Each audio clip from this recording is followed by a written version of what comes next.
the reason I'm pre-framing that is because I feel like there was a real pinnacle shift for you at a stage where you went from you had a little bit of awareness that popped in, and you made a big shift in the way that you were approaching your career and journey that led to you having way more time to focus on your experience in life.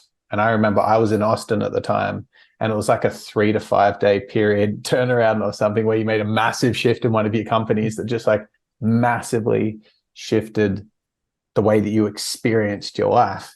Could you share that story with the viewers? And then I got a couple of follow-up questions from it.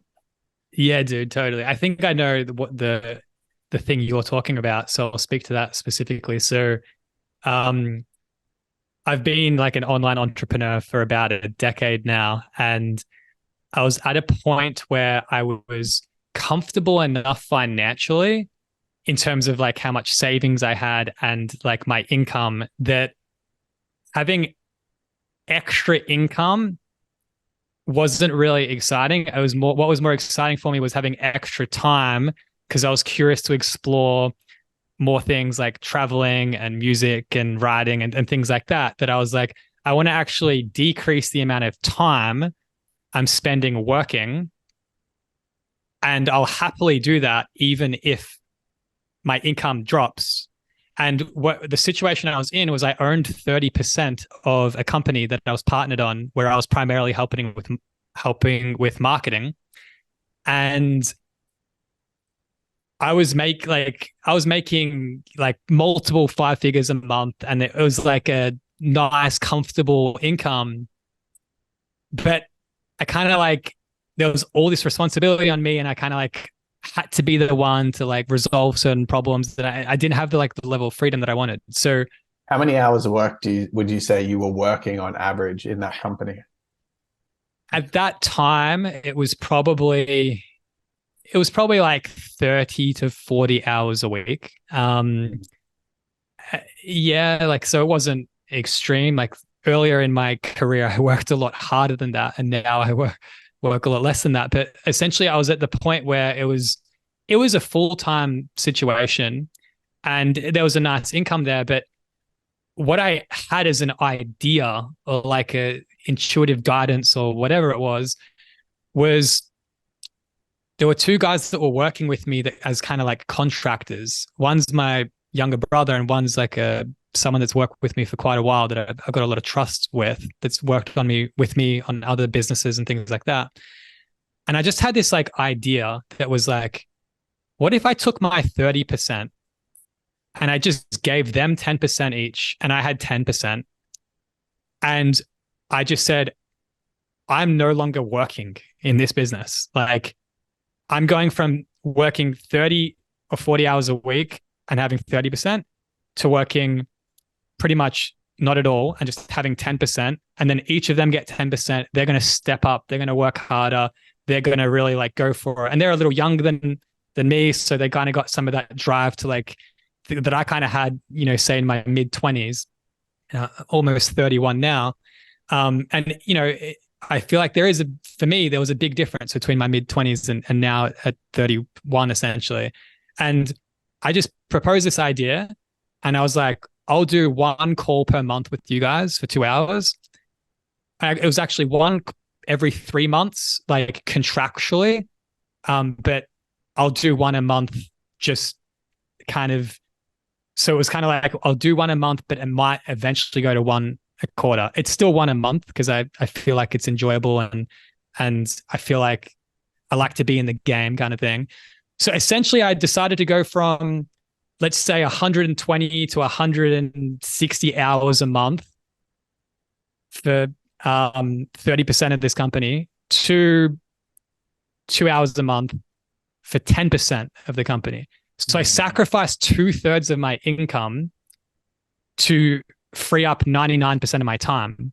Mm. And that's a trade that I would, for the most part, take every single day, because as an entrepreneur that's had multiple companies, and at one point 3 at a time, and like, I know what it's like to have a lot of stuff going on. And if I'm working full time on all those things, like it I feel like focus is a real thing that's important. And um, I feel like I like to do multiple things, and the only way I can do multiple things is if I have leverage and if I have support. And if I have support and I want to get really great support, like I have with Dan and Tim, these two business partners of mine, it's going to require me honoring their skill, their talent, their time, their effort by literally making them a business owner. Like we own the same amount. Like I co-founded this business. I got it off the ground. I had all the risk of like trying to get it to work. And then they just kind of come in when things are working pretty well. But so they kind of had less risk, but they had and still have more time and energy input. Whereas I've kind of found myself in a little situation that works for me. And they enjoy, the calls that I do with them, and I give them guidance because I just got more experience in business and things like that. So I can often see things from a different perspective. Also, not being in the business every day, I'm zoomed out so I can be more strategic and see things that they might not be able to see. And it's just a really interesting dynamic. Yeah. Yeah. So to the reason I wanted you to share that story is because it seems as though you traded a result. You took your results externally from 100% to 33.34%, but you traded it in for a different experience in life, which I've just witnessed so many, and I know so many entrepreneurs. You and I met as entrepreneurs and we bonded on entrepreneurship when we first became friends. And we've both got so many friends that are entrepreneurs. And a lot of the entrepreneurs that I've been intimately connected with who have big leverage teams as well find it ridiculously hard to prioritize their experience in business over results in business. And I did the same thing, and it actually burnt me out because I was running Winning International as the CEO, attempting to scale our bottom line by focusing on any means necessary to get the profit figure and the revenue figures up at the expense of what I enjoyed doing.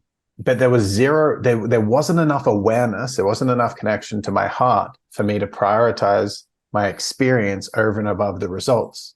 And what ended up happening is I burnt out. I thought that the burnout was based on how much I was working, but I since have fine-tuned my perspective that I burnt out based on how much time I was spending working against what lit my heart on fire. And so it's very rare from my experience when someone in business, particularly that has a lot of achievement-driven individuals that are very results-based in their life, to make a big switch to prioritize their experience over the results that they can share with the world and put on their CV and feel good about themselves with. What are your thoughts on what I just said? I yeah, I see it. It's a real, I would say it's a real like issue that we have in the world that we currently live in 2023.